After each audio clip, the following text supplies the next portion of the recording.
আল্লাহ এত বিশাল, এত বিস্তৃত, কতগুলো হৃদয়ের অধিকারী, কতগুলো কোয়ালিটির অধিকারী। আল্লাহর কোয়ালিটির ব্যাপারে আল্লাহ নিজেই বলেছেন 99টি নাম শুধু কোরআনেই আসছে। সুবহানাল্লাহ পড়েন। কয়টা? আল্লাহ বলছেন আমার নাম আর রহমান, আর রহিম, আল মালিক, আল কুদ্দুস, আস সালাম, আল মুমিন, আল মুহাইমিন, আল আজিজ, আল জব্বার, আল মুতাকাব্বির। এই সবগুলো কার নাম? আল্লাহর নাম। এক একটা নামের যদি ব্যাখ্যা করা হয়, এক একটা নামের বিশ্লেষণ যদি করা হয়, এক একটা নাম নিয়ে নিয়ে যদি আমরা জুমার দিন আলোচনা করতে থাকি, তাহলে এক একটা নাম নিয়ে, এক একটা শব্দ নিয়ে একদিন পুরো 30 মিনিট 40 মিনিট আলোচনা করা যাবে। সুবহানাল্লাহ পড়েন। শুধুমাত্র কোরআনে আসে এই কয়টা, আরও অন্যান্য জায়গায় আসে।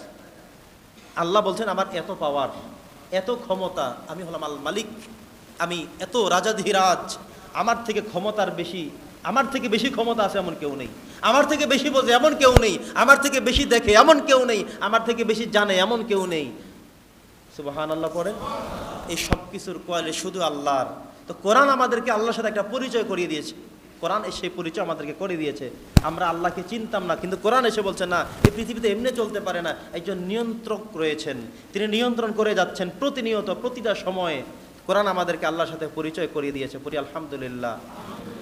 সম্মানিত সুধী, তো আগেকার মানুষ বিভিন্ন পূজার সাথে সংশ্লিষ্ট ছিল, কিন্তু কোরআন এসে আমাদেরকে বলেছে তোমরা যে তারকার পূজা করবা, চাঁদের পূজা করবা, সূর্যের পূজা করবা, আরো কোনো কিছু নেই, যারা তৈরি করে মূর্তি নিজ হাতে তৈরি করে সেখানে প্রণাম করবা, এই সব কিছু থেকে আমি আলাদা, এগুলোর ধারে কাছে কিচ্ছু না, এগুলো কোনো বিষয়ই না, বরং আমি আল্লাহর যে কোয়ালিটি রয়েছে, পৃথিবীর সব কিছু আমার কাছে, আমি হলাম চিরন্তন নিয়ন্তা, পৃথিবীর একমাত্র পরিচালক আমি আল্লাহই করি। সুবহানাল্লাহ।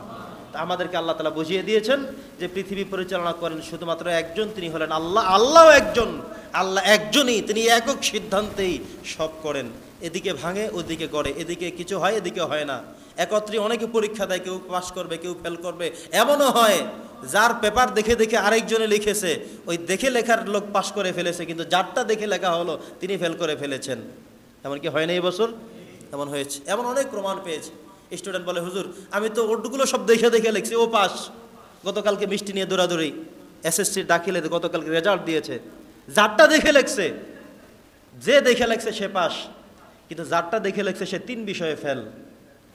প্রতিষ্ঠানের রোল নম্বর 1, 3 বিষয়ে ফেল, কিন্তু তারটা দেখে দেখে সব যে লেখলো সে পাস করে ফেলেছে। এখন এগুলো কি একজন নিয়ন্ত্রণ করে না? কথা বলেন। কত কিছুই তো দেখি হচ্ছে, এদিকে দেখি প্রচুর ঢেউ, এখানে ভাঙে না, আর এই যে কোনো ঢেউ নেই, শুধু শুধু ভাঙতেছে আর নদীর মধ্যে যাচ্ছে, তো কোনো নিয়ন্ত্রণকারী নেই? আছে? আমরা তো এই যে সকাল থেকে এক পর্যন্ত বৃষ্টি হয়নি, আবার হয়ে সব ভরে যাবে, নিয়ন্ত্রণকারী কি নেই? আছে। সম্মানিত উপস্থিতি, কোরআন আমাদেরকে এটা বিশ্বাস করে দিয়েছে, পরিচয় করিয়ে দিয়েছে যে পৃথিবীর নিয়ন্ত্রণকারী একজন আছে। তিনি কে? তিনি হচ্ছেন আল্লাহ। সম্মানিত সুধী, আমাদের ইসলাম ধর্ম ছাড়া অন্য ধর্মের মানুষেরা মনে করেন যে এই পৃথিবীতে মরে যাওয়ার পরে সব শেষ, কিন্তু কোরআন আমাদেরকে শিখেছে না, বিষয়টা এমন না। এই পৃথিবীর পরেও, এই পৃথিবীর একটা সময় তুমি চলে যাওয়ার পরে আরেকটি স্থায়ী জগৎ চলে আসবে, সেখানে তুমি থাকবে অনন্তকাল, সেখানে সব হিসেবের বিচার করা হবে, সব কিছু পুঙ্খানুপুঙ্খ রূপে হবে, কাউকে ছাড়া হবে না। মনে করেন এই পৃথিবীতে আমরা দেখি রাতের আধারে প্রতিনিয়ত কত নিউজ আমরা দেখি, রাতের আধারে ঘরের মধ্যে প্রবেশ করে ধর্ষণ করে হত্যা করে চলে গিয়েছে, কেউ খুঁজে বের করতে পারেনি। তো একটা বিশ্বাস আমাদের অন্তত আশ্বস্ত পাই যে আল্লাহ তাআলা আদালতে আখিরাত নামে একটা জগৎ রেখেছেন, অন্তত সেই দিন সেই বিচারটা হবে। আমরা কি আশ্বস্ত হই না তাতে?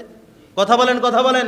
অন্তত ওই বাড়ির মানুষ যাদেরকে নির্যাতন করা হয়েছে তারাও বলে এই জগতে হয়তো বিচার পাই নাই, আরেকটা জগতে বিচার পাবো, অন্তত এইটা বলে আমরা আশ্বস্ত হই, আশাবাদী হই। পাশের মানুষ গিয়ে বলে এই যে থামেন, ধৈর্য ধরেন, আল্লাহ একজন আছে, পরকাল আছে, ধৈর্য ধরেন।